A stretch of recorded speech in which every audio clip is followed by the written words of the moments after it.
watched Bugonia Oh yeah. recently, and it was a very, very interesting movie. I noticed one thing while I was watching it. The vibe was a lot different, and I'm like, I had a feeling watching that I couldn't put my finger on, and I realized it when I read up on the movie after I watched it. Did you know it was a remake of a Korean movie? I just found that out. Yeah, it was a remake of a 2003 Korean movie called Save Late Planet. And that's when I was like, okay, like this.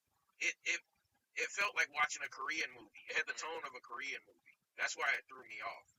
You know, and I love Korean movies. No one loves Korean movies more than me. But you can tell the difference in like the pacing and the type of storytelling and everything, and how it's their storytelling is a lot more avant garde, and it gets more I guess psychological. I guess case in point, Old Boy, classic Korean movie, very fucked up and psychological. Um, but yeah, once I viewed through that lens, like okay, this was a Korean movie before, it made a lot more sense. I guess I don't know. You just don't really get that type of filmmaking from American films unless they're remakes. You know, A24 is kind of got right to that, I guess. Like you want that type of stuff, you watch an A24 movie. But like with Bugonia, watching that, and I also looked up the title, like what a Bugonia was, because we were talking about that. And I wanted to know the. Yeah, the etymology of it, and I'm kind of a etymology guy myself, so I looked up what a Bugonia was, and it was a practice back in the olden days, the Elden days, where farmers or whoever would they would kill a cow and leave it in a shed for like 30 days, and to them that's where bees came from. So I guess to give like a brief, very, very brief overview slash spoiler of the movie, these guys kidnap the CEO basically because they swear she's an alien. The ringleader of it, he's watched all the YouTubes, he's been doing the education, he's got all the answers. Sway, he knows everything about these aliens, and she is one of them. She got to go, and basically, she's the CEO of this company that he works for. This company is responsible for like getting his mom sick. I don't know if it's kind of into the cousin might have a touch of the tism, Yeah. maybe because of some of the stuff from this company. Yeah, they have an apiary too, and he kind of looks at these bees and what's happened with CCD, colony collapse disorder, as like another symptom of what this company is doing. And he's like, hey, this woman is an alien that is sent here to destroy humanity, and this is one of the causes that's going to do it. Because yeah, I mean, if all the bees go, we are fucked, like in real life. They capture her, hit her up with a lot of the torturing, and eventually she comes out, cracks, and is like, yeah, okay, you got me, I'm an alien. Hijinks ensue. She breaks out, and she flips the script on him, and it's like, yeah, I am an alien. I see you done chopped up my alien homies in here. That's really like how he got all the answers to how their physiology, how to identify them. Basically, he was telling the truth. He wasn't crazy. But after that, she kind of tricks him to, get up out of there. She blows him up, goes back to her people, and it's like, yeah, all these motherfuckers got to go. Pushes the big red button and kills all of them. And roll credits. But now that's a very wide overview. Yeah. But the in between is what matters here. Gerard, what stood out to you theme wise? Finding an external enemy and kind of ignoring, the problem that's right there in front of you. But they kind of, this one, they really kind of made it not so like black and white, because in the end, he's actually right that she's an alien, but wrong about the idea that she was there to destroy humanity. Exactly. But it was actually like humanity destroyed itself in the end, because she had spent at this point centuries trying to save humanity from itself, and then she got to the point where like, all right, they're not going to accept my help. So yeah. And that's exactly what I wanted to talk about with this. How one, if you look at his kind of his story, they kind of weaved in there with the cop. He had the cop that kept kind of being really weird with him, talking to him. You always get like weird vibes, which is a good testament to the filmmaking with this too, because he's just sitting there talking to him, but the way it's shot, you just feel so uncomfortable. Yeah. Every time you see that cop there. And then you find out the cop is like really talking to him because he feels guilty about like molesting him when he was his babysitter. Then it starts to click into place. Like this is what made him want to like chemically castrate himself and dive into whatever rabbit holes he get into. Like he said, he went through everything, like far left, far right, Marxist, whatever, and then he's chasing aliens. Yeah. And then turns out he was right the whole time, but what he was wrong about was he was like, and what people tend to do, we look at everything as a threat. Yeah. You know, like, why are we so wired to look at things we don't know as a threat? Because his whole thing was being programmed like, hey, these people want to destroy us. They want to wipe us out. Basically, she found like all of the other Andromedans chopped up in there, and she's like, that broker. It's like, yo, I've been spending so long trying to help all of you, and all you do is just want to destroy everything. When you let's go back to the apiary too. His whole thing he was focusing on with that was like with the CCD, colony collapse disorder. Looking at what that is, that's when, you know, all the bees just basically abandon the colony. Like, what do you like about bees? The fact they all work together as a colony and are willing to, you know, play their roles for the sake of the colony. But with CCB, they just stop doing that and just abandon everything, and the colony just collapses. And you know, you're kind of seeing that now on the human scale. Humans are abandoning the colony. We're not supporting each other. Yeah. We're tearing each other down, and the colony is collapsing. And it's like, what's causing it at this point? You know, and it's a very heavy theme to kind of think about, because, you know, we see what happens at the end, like what it leads to, just on a faster scale, you know. And it kind of blurred the line with the aliens. It was like, yeah, you know, time for humans to go. Yeah. You know, it was like, it's like what she said kind of made sense. Yeah. Like, you know, why are we so quick to destroy everything? Yeah. Push the button. Yeah, you're right. Yeah. You know, and going back to that theme that you guys were talking about, the cow being slaughtered to bring more life to the bees, which was very disconnected and incorrect, right?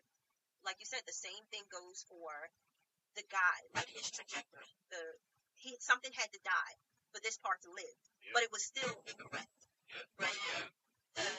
We're thinking, oh, these aliens have to die for us to be, you know, erected and life to spring forth exactly. out of that. But it was incorrect. Yeah. So that's what I like. It was all from ignorance. Exactly. Yeah. So I did enjoy that correlation that you put together, because it made the name make sense. Yeah.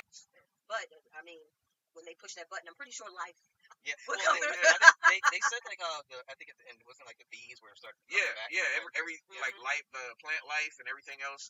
I mean, there's been so many movies that have explored the theory that humanity is a virus. I mean, The Matrix, that was a central theme of that. 12 Monkeys, that was another that was a really central theme of the movie with Mark Wahlberg and the nature, the happening. Yeah. You remember that? I've never seen that one. It was a great concept, but bad execution. Yeah, that's the one. Is that the one with the trees? The grass was like making people kill themselves. Yeah. I mean, it's good concept, but execution. Yeah, execution was terrible on it. And I wonder if this is preparing us for something, because, you know, I don't know, like I always go down in those rabbit holes of things. There's a theory that they have to tell you what's going on before something actually happens, right? Yeah. So it's a way of preparing us, like, humans are screwed. Yeah, you know, I think it's coming. Something, well, days before nukes, right? Now, you guys are watching the news. Bugonia was very interesting. It's all kind of trauma informed. That's kind of why he thought, you know, it was out to harm. Everything in his life had been out to harm him, but it was all from people. You know, it wasn't from aliens. It was his babysitter, and it was, you know, these the corporation. Well, yeah, I guess that was kind of the aliens too. Now, also interesting thing is like Emma Stone's character. She did say at one point, the more she was around humanity, she felt like she was becoming more like them. Mm-hmm. And remember at the beginning of the movie, she didn't seem like that person. Oh yeah. She seemed like way too. That's what I thought was interesting. At the beginning, she's all like, you know, like, all right, you know, I'm giving you guys like, I'm letting everybody get off early today at 5 o'clock. But unless you have something to do, then you should probably do that first. Yeah. But if you don't, go ahead and leave. Feel free to leave. Yeah, so it's like she wasn't completely innocent either, but at the same time, she was, I guess, humanity began to corrupt her. Yeah, and it's like we couldn't tell the difference. Yeah. If you're watching, you're thinking, oh yeah, she's human. Yep. Why is he torturing this human? He's crazy. But that's the other thing too that I kind of wanted to touch on with this movie, and it's like sometimes smart people look like crazy people. Yeah. You know, and yeah, he sounded crazy, but he also kind of knew what the fuck he was talking about without a spot them. You know, there's some things are obvious truths that we just choose not to believe. Not saying that the world is actually run by Andromedans that are implanted in society like scrolls, but I don't know. Maybe that was another message we missed. The scrolls. What was Stan Lee trying to tell us? Yeah. Now, another thing I was really, I guess, kind of intrigued with was the cousin. Yeah. He seemed to kind of insinuate that he, I guess, well, I guess he went through depression after the chemical castration thing. He was going through depression. So I guess maybe that was just it. But when he was saying, I just want you to take me away from this world, he was saying like almost like this world just was nothing but misery to him. Yeah. And it's like, I wonder, did that start with the chemical castration, or did he always feel that way? Yeah, that's a very, very interesting point, because I think that had a lot to do with her decision to, pop the bubble too. Yeah. And because she looked genuinely traumatized by that. Yeah. But I did think it was pretty crazy when how she just white woman CEO attitude she kind of had was kind of, especially going back in and she just like playing it off like she wasn't missing. Yeah. Like, all right, I'm back. Just can you buzz us in? And I think it was also pretty hilarious, like when all the shit blew up and knocked her out, and she's in the ambulance and everything, and she just wakes up in the ambulance like, oh, all right, thank you. Just gets up and just like walks all the way back before the lunar eclipse is over, and then just gets up out of like, hey, no, they gotta go tonight, like now. Do you think if the guy would have lived, the cousin, that she probably would have spared humanity? Because he was overall a decent person. Yeah, he was like the last good person. Yeah, he was a kind of an innocent and all of that. If you look at the fear that is gripping everybody right now, you come to talk about aliens, alien life, things like that. You got Area 51, you got all the conspiracy theories around that. And even Obama a few weeks ago, he was in an interview and they straight up he was doing this thing. He was like, okay, you can ask me any question and I'll tell the truth. And they asked him about aliens and he was like, yeah, they're real. And then but then he also said, they're not at Area 51 and he hadn't actually dealt with them in person. But then, like the day after that, Trump came out and was like, oh, he shouldn't have said that. And actually, I'm going to come out and reveal even more about aliens in the next week or so. Then, all kind of other stuff happened. So that kind of just fell to the wayside. Nuclear scientists that are also dealing with like space travel and things like that just going missing. And, it's up in double digits now of these people that have gone just straight missing. So, I don't know, coincidence? Is this all a coincidence? It's to the point where even like congressmen are having to address it. The president himself has addressed it. Scientists with access to classified stuff, nuclear material, aerospace, they've all gone missing or turned up dead in the last couple months. Based on what you've been briefed, what do you think is happening here, and do you think that this is connected or totally random? Well, I hope it's random, but we're going to know in the next week and a half. I just left the meeting on that subject, so pretty serious stuff, but we're going to be hopefully, I don't know, coincidence, if you whatever you want to call it, but some of them were very important people, and we're going to look at it over the next short period. At a speech, he was basically like, oh yeah, that is really weird. It's crazy. Something big is probably going to come out about that soon.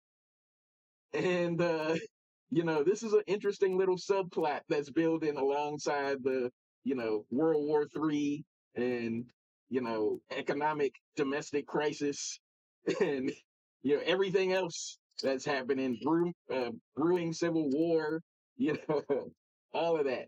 Yeah. So I feel like when news moves like this fast, when you're like involved in doing anything similar to what we are doing, at first it seems like a blessing. Like, oh, look at all these topics we have to pick from. We will never have a slow day, and then it gets to the point where it's like a nightmare because it's like we cannot keep up. Yeah. We can't even address it all. We just have to like pick and choose. Like, of the many things that have happened, what are we most interested in talking about? Yeah, and this is not, as you can see, this is not like some National Enquirer type shit. Like, this is all very real. This is real reporting. All of this is really happening.